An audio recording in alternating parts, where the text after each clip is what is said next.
Houston is making its own kind of history, so we had to bring in the Cougar Golf Corner to help us out.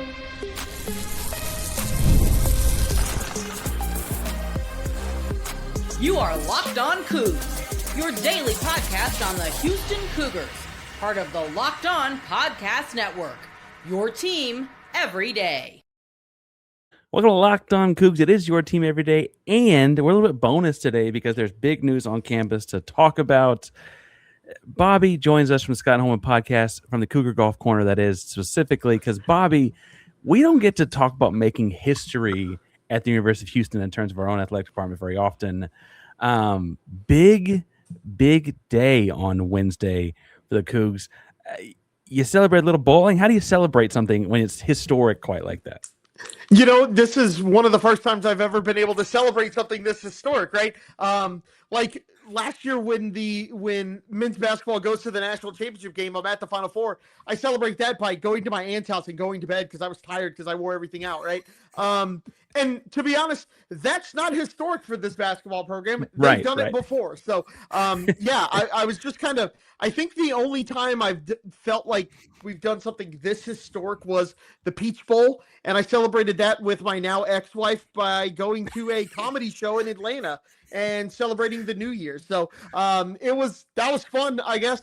But we weren't celebrating the Peach Bowl. But overall, just I was out running errands, doing that kind of stuff today, and Spike Mark was being refreshed on my phone a lot. My my phone battery was not a big fan of me today, but you know, I work on weekends a lot of the time, so I take days during the week off, and I knew Wednesday was going to kind of be a day where I wanted to be able to watch Spike Mark for a little bit. I woke up and I bought the stream.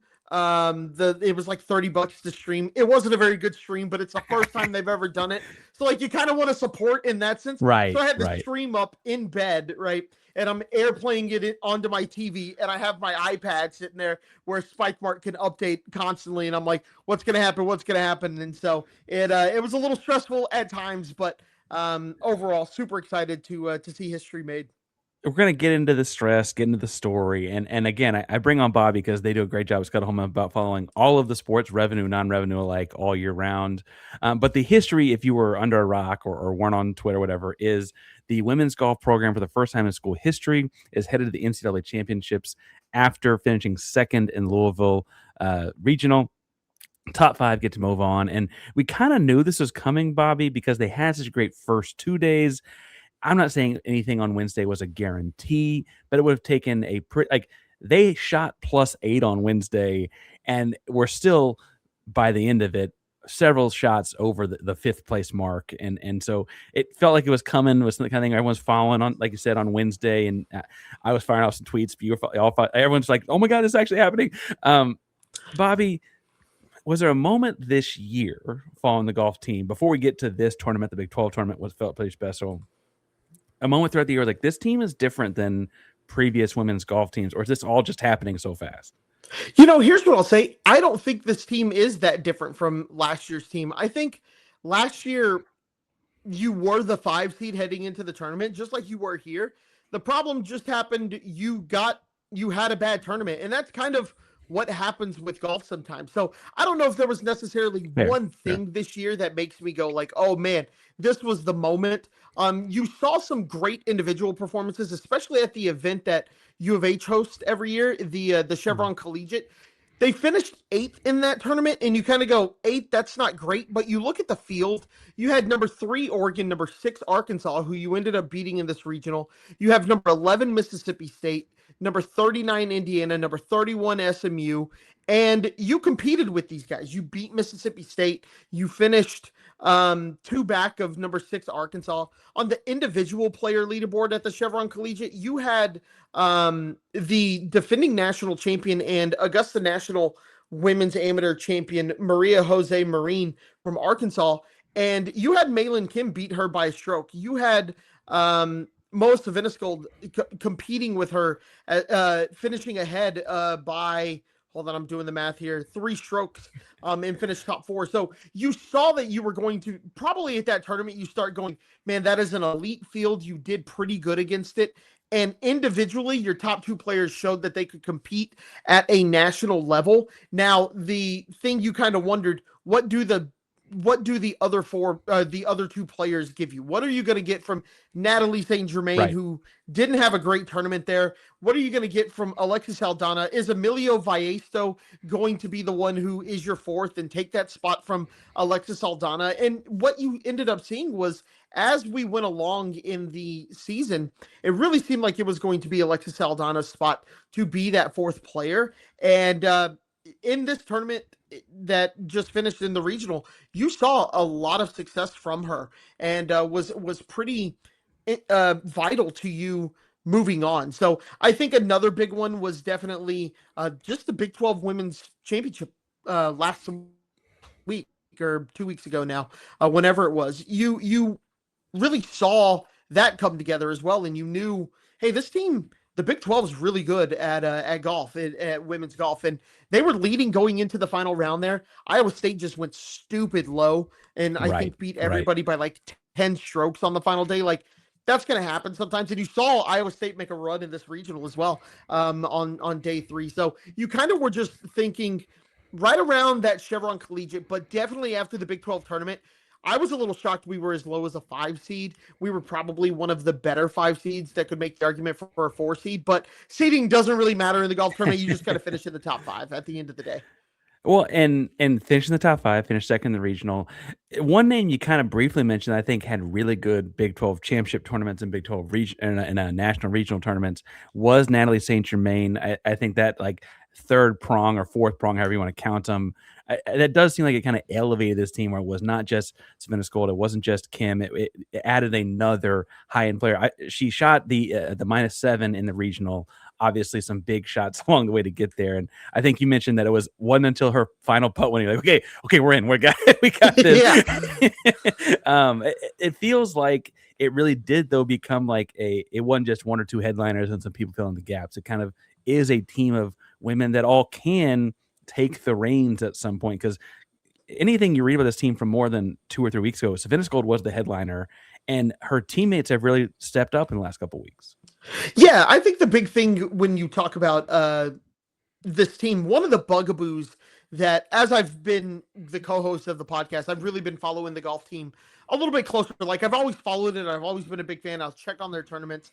I've gone to a couple, right? But overall, since I've really been following, the big bugaboo with this team has been you have people who can go low, and like this team, the floor was very, very low, right? You would see +10, +11, but then you'd also see -7, -8. And so what you've really noticed this year, and last year you started to see it, but this year in particular, you asked about something that has changed. The floor has really been raised, and now your bad rounds, you're looking at like 75s versus 79s. And those 4 strokes make a huge difference. And anytime you get the performance that you've gotten out of, generally speaking, your number 3 player, I think by national ranking, she's the 3rd best player on this team, Natalie Saint Germain. If your number 3 is giving you top 5 performances, you're golden, as we've seen. So it's like that player to equate it to another sport. It's not like you have Marcus Sasser and Emmanuel Sharp.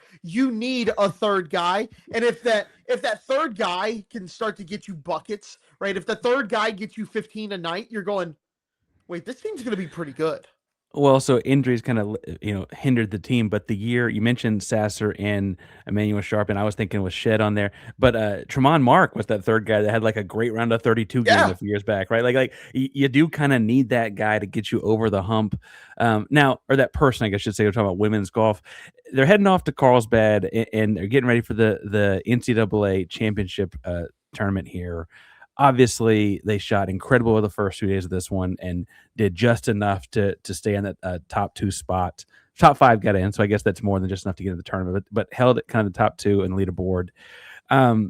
Look, they've already made history. This is the first time this happened in program history. We'll keep going about that in a second, but do you have expectations, or as a fan of this program, as long as you've been a fan, like, are we just happy to be here? Because I gotta be honest, I don't even watch much golf outside the Masters at any level. I'm gonna learn a lot. Like, this feels exciting. Like, let's turn this thing on. Let's get going. What are our expectations really like going into this? Yeah, so just as like a little bit of background, what it actually so the championship tournament isn't just a tournament like what you saw with the regional where you play 3 rounds. So what happens is you have the 30 teams because there's 6 regionals, 5 teams from each move on. You play 54 holes of stroke play like you saw in the regional. So you're gonna play those 18 holes. You're going to play those 3 rounds. And then the top 15 teams from there move into what's called match play. And that's where the teams play head to head in almost like a tournament style. My expectation is to go and compete. And what I would like to see is that you have a shot heading into day 3 of making match play. Do I necessarily think you're going to make match play? No. I don't want to finish 30th, right? I would love to finish somewhere like 20th. Like, it'd be great to finish like 20th, 4 shots out of that top 15. You know, that's where my mindset goes. And then on the individual basis, you can have individuals advance to match play as well. And we have seen Maelynn Kim and Moa Svedenskiöld. Moa Svedenskiöld played in the British amateur, basically the European amateur, and she has that match play experience. So if the Cougs can get into match play, it's like the NCAA tournament, man. Anything can happen. Anyone can advance. Anything like that. Like, I don't think many people last year. I thought Maelynn was pretty good last year. I don't know if anyone heading into that tournament thought she was going to win the national title. So anything can happen in match play. She's really good.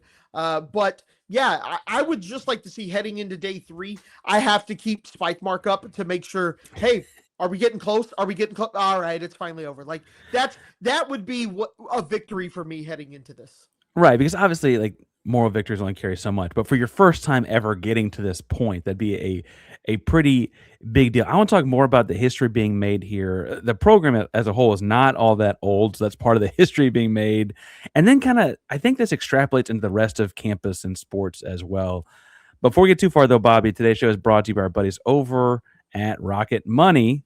Because if you ever open your bank account and be like, hey, where'd all the money go? It might have gone to paying for $30 a day at Spike Bar, or it might have just gone to those various subscriptions you don't even realize you have. Now, keeping track of subscriptions, spending, bills can all get really overwhelming. That's where Rocket Money comes in, helps you take control of your finances all in one place.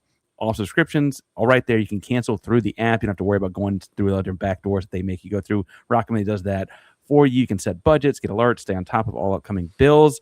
Rocket Money is a personal finance app that helps find and cancel unwanted subscriptions, monitor your spending, and helps lower your bills so you can grow your savings. Let Rocket Money help you reach your financial goals faster. Join rocketmoney.com/locked on. It's rocketmoney.com/locked-on. All right, that's us paying the bills for a second, because I really, look, I understand this is history, and I think part of it is like this program, my quick research says that the women's golf team was just started in 2013, right?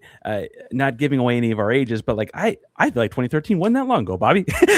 Buddy, let me tell you, whenever I think about 2013, I'm like, oh man, I had already graduated by then.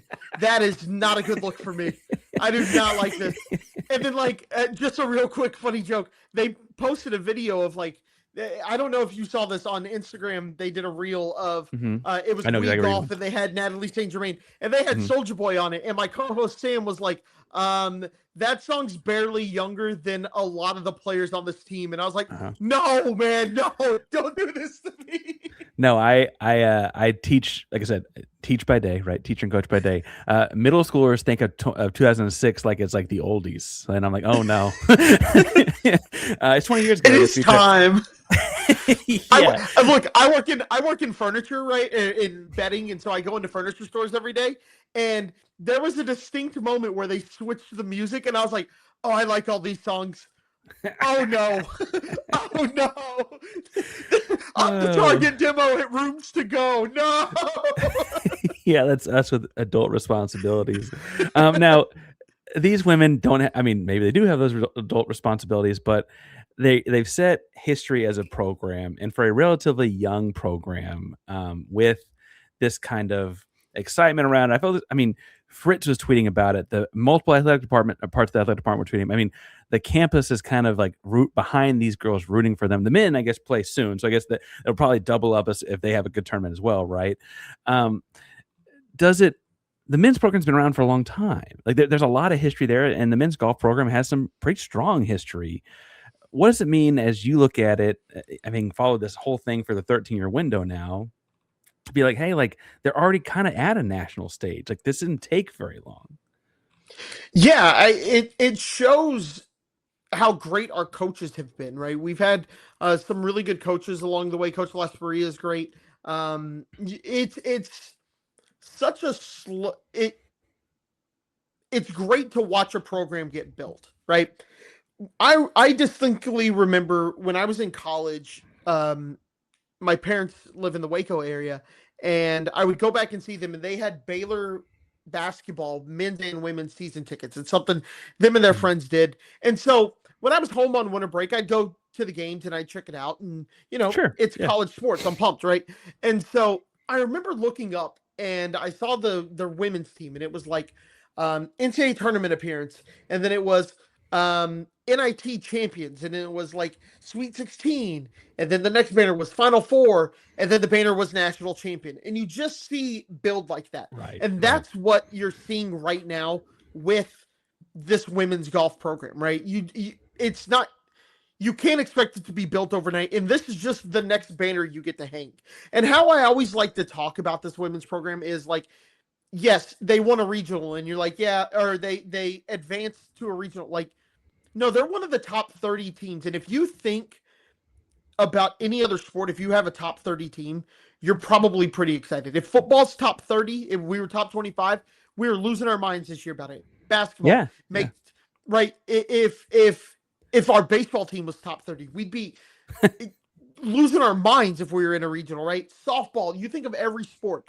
And when you really kind of look at it, you go, wait, this is a top 30 team in the country, and there's a lot more teams than there are in FBS football, right? So not saying that this is the equivalent or anything like that. Like there's so much money that flows in football and things like that, but there is a lot that goes into this. We are a very international program that takes the city helps with that, right? Being the city that it is, we actually talked to our former tennis coach about that, and she said it's actually made recruiting really easy because they can get things that feel like home to them. They can go to restaurants that feel like home to them. It's a beautiful international airport that's huge, and you can get direct flights to pretty much anywhere in the world. Those are things that make a difference, and you're just seeing these little steps get built. Next year, this year has always felt like it was going to be the year golf was building towards to get here. You got Moa as a senior. You got Maelynn Kim is a junior, I want to say. Natalie Saint Germain's a senior. Like Alexis Aldana, senior, maybe junior off the top of my head. I don't know why my brain's farting out there. But it has felt like this is – and then your fifth player is European as well.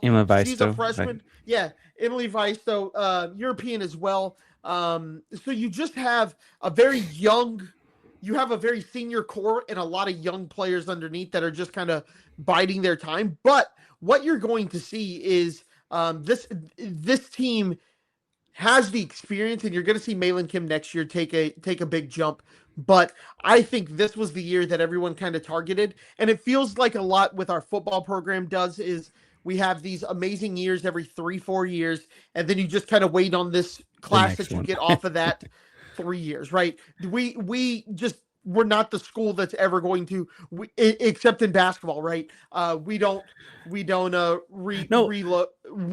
we reload. That's just like not what we do as an athletic program in general, except for basketball. Well, and I don't mean to make it exactly the same thing. Obviously, Calvin Samuels is something very special, but and weirdly, what is similar, this like a very similar, like just over a decade, the basketball program being built is one of the like truly fun things. I mean, people forget where the basketball program was in 2014, 15. Like it's hard to fathom talking to people. Like, again, I work with middle school kids. They don't know that world, Bobby. They don't have any idea that program existed. They think Phi Slam and Jam, they think Kelvin Sampson. They don't know about what happened in between. Lucky. the same growth. Yeah, but the same kind of growth here, right? Is the growth you're seeing? It is all kind of the same kind of fun. This is kind of like when Galen Robinson made the tournament, right? Like, hey, this is fun all of a sudden, right?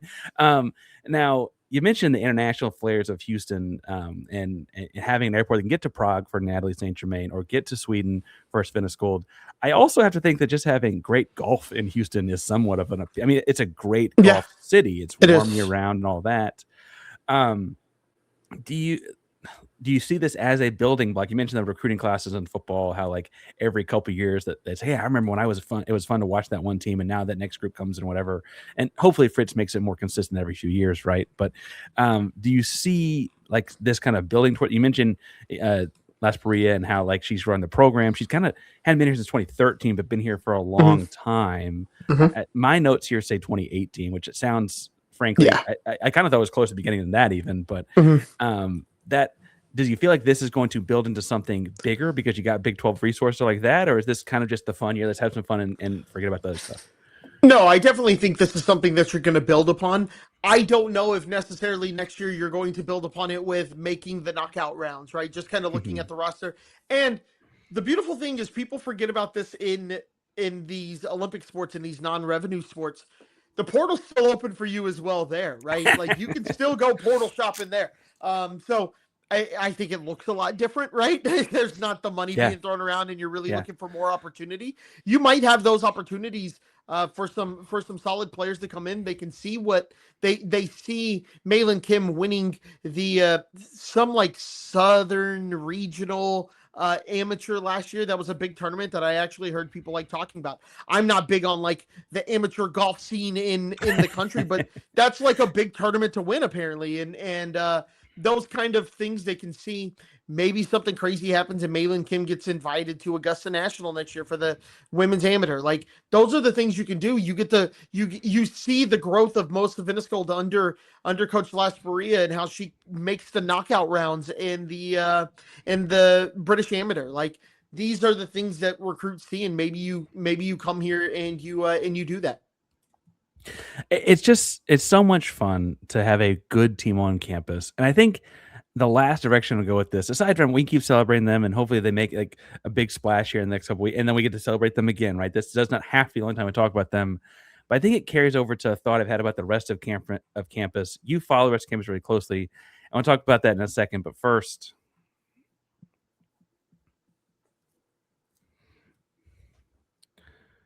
Parker is Locked on Coogs. Bobby, a Scott Holman Pawdcast, talking all things Houston Cougar women's golf, making program history. They get to the NCAA Championship rounds for the first time in program history. Look, I don't think it's any accident that as you join the Big 12, suddenly everyone got a lot better. Right? Like it feels like the exception of like, hey, baseball's got to make a change here and that'll catch up. But like generally speaking, even a strong track program elevated. Volleyball certainly had a good first year, I guess, right? It's had some struggles since then, but the first year was pretty strong. Basketball's done the basketball thing. Football's got a lot better, obviously. Those are talked about a lot. I do think, though, that when you see this happening in women's golf, certainly not a revenue sport, certainly not a big TV sport. I doubt this makes SportsCenter top 10 or anything like that. I mean, it's a crazy shot, maybe, whatever. I think that what you're seeing, though, is like those blue bloody feeling programs in the revenue sport that you talk about at your sports bar or you talk about at your coffee shop on a Monday morning or whatever. Those school, I mean, you mentioned Arkansas. Like Arkansas is a good golf program. Yeah, Ole Miss is in the news a lot right now. Ole Miss is a good golf program. Like these are good programs across all sports, and Houston's kind of elevating all of their games simultaneously. I think seeing it happen almost makes seeing it happen in women's golf, seeing it happen in track, seeing it happen wherever makes it feel more sustainable as an entire athletic department. Bobby, am I off base here? Are you seeing that kind of same thing play out? Yeah, I think the biggest thing that I believe benefits the Cougs when it comes to the current situation is there are very few programs in the country that have done more with less financial anything than what we have, right? You think back when we were a G5 program, who were the G5 programs that were better than us overall as an athletic program? They've all kind of moved up if you think about them. Like maybe you think UCF was pretty good, but they didn't have the basketball that we did, but they were solid. No. They might have been, since he moved up with us. The only one I can think of is like Boise State. But when you look at Boise State, they're the college in Idaho. So like they do a lot of I would say not just Idaho, money. the surrounding states like North Dakota, South Dakota are a lot of FCS programs. It's actually even broader than that. And it's really at that point still just a football school, but Yeah, exactly. And so so you just kind of look around and look at the G5 schools and you go, has anyone done more with less than Houston? And that's kind of a thing that I'm prideful of as a Houston Cougar fan. And now we suddenly get a little bit of coin in our pocket and we know how to spend it. and like, look, I will tell you, there have been times in my life where I've been super broke and I make decent money now. I'm not super rich, but I make decent money now. And I can tell you, I still do certain things that I did when I was not as well off financially, right? You just have habits, right? But now you give us a little bit of coin, we can do just a little bit more. We can look at the things that are going on in our athletic program and maybe change them. And I talk about this a lot. The floor of a lot of our programs has raised. Ceilings may not have raised this high, but floors have raised. You look at the soccer program, right? Soccer program brings in a new coach, a coach that if you're a G5 program, if you're not in the Big 12, you probably don't get. They have a great first year under him. Was it like the best year of all time? No, but you know what you did? You became more annoying to those blue blood programs, right? Texas Tech has a great soccer program. Guess what? They stomped us the year before our current coach got here. Last year, they had to work really hard to beat us, and they were scoring. And I really noticed how hard the Tech players were playing late in the game that they did not do the year before. So now we're about to start getting the full rev share. We've never spent money in a stupid way. Look at our football stadium. We knew we had to get out of Robertson Stadium. And so what did we do? We built the nicest stadium we could at the time. Is it extravagant? Is it anything crazy? No, we built with the money that we had. And we said, look, it's able to expand if we need to. So we're going to build it with a way to put a second deck on top of it, another deck on top of it. So what did we do? We said, look, we got a little bit more money. Let's give football their own building. We can add some suites into it. Like, we just seem to do a really good job of spending our money. And now you have more money. And you have more money. You have the same kind of, spending habits, like you mentioned. There's, not to get too off tangent, Maelynn Fader also wrote the Hakeem Olajuwon book, but she wrote the Giannis book. And Giannis, who I guess may be Houston resident someday soon, but he in a part of that book has a manager, like a guy that rebounds for shooting drills, stay at his house to watch his pets. He comes back and he freaks out the manager because he has a count of his Oreos, and it's like, hey, I'm missing 3 Oreos. You didn't tell. It's like, Giannis, you make $14 million. 3 Oreos. He's like, no, this is my Oreo. Like those kind of habits, like you're saying, don't go away. And I think it translates to Houston as well. I think that the thing that's nice here too is like, it's kind of becoming, and this may be, I mentioned we're both old, but we're not this old. It's kind of becoming cool to be a Houston guy again. Right. Like, like to be like, there's some swagger to it. Like if you say you play golf at Houston, it's like, oh, that's like, or if you say you play softball, you say you play soccer, you say you play obviously football, basketball, like there's just a little bit more swagger to it now than there was 10 or 15 years ago. Yeah, I actually have people who are like, oh, you're the Houston guy. Man, that was crazy what happened to you guys. Like, maybe they don't do it about golf, but like people know I'm the Houston guy. And let me tell you, when I was working around a bunch of Aggies 10 years ago, that was not fun, right? It was fine during basketball season. It was like, oh yeah, you guys are cool. But during football season, it was like, actually 10 years ago was the Peach Bowl year. So actually I was having a good time, but 12 or 13 years ago. yeah, it was, that was rough, man. That was rough. It's just all gotten different. And I think that elevating all of the sports, is it's not an accident it's happening together, like you mentioned, the spending, and B, it's this rising tide lifts all boats kind of thing where everyone's eating, right? There's a reason Willie Fritz is out promoting the success of the women's golf team on Twitter, and it's not just for clicks. Yeah. It's because he's excited about it, and it's a big deal for the school. Bobby, when is the next Golf Corner? Y'all let Scott and Holman do a weekly show, if I'm not mistaken, Yep. and then some Patreon stuff too, right? So what y'all got going right now? Y'all previewed this tournament, if I'm not mistaken. Yeah, so we release new episodes every Wednesday. So they come out every Wednesday on anywhere you listen to podcasts. And then you can find us on Patreon, patreon.com/SH podcast. We'll do some premium stuff. Like basketball just finalized their roster, at least, even though they have 2 extra spots. So. Duarte tweeted that like it was probably going to be the final spot, and then you hold one for a walk-on and give them the ship during the season or something like that. So we're going to do a full roster breakdown on that behind the Patreon wall. We're doing a lot of, I think Sam and I have 8 off-season episodes planned of just various content of stupid things. Like we're going to do just some cool off-season stuff, not strictly on field, but just some fun stuff that is all Houston Cougar related. So we release every Wednesday, and you can find us on social media at SH Podcast, and that's PAWDCAST. Yeah, I was say Scott and Holman like the cross streets on campus, but podcast is like a Cougar's paw. That's always, I think that throws me. Yeah. But that's Bobby. And again, he does a show with Sam every week. So make sure you check that out. They follow all the sports year round. This is not the first time Bobby's ever talked about golf. Again, I don't even watch the Masters every year. I'm learning golf because it's just fun. This is Bobby's thing. So thank you for coming on again, Bobby. And go Coogs, man. They're going. Go Coogs, let's go do this, man. Go freaking Coogs. Yep. It's going to be fun.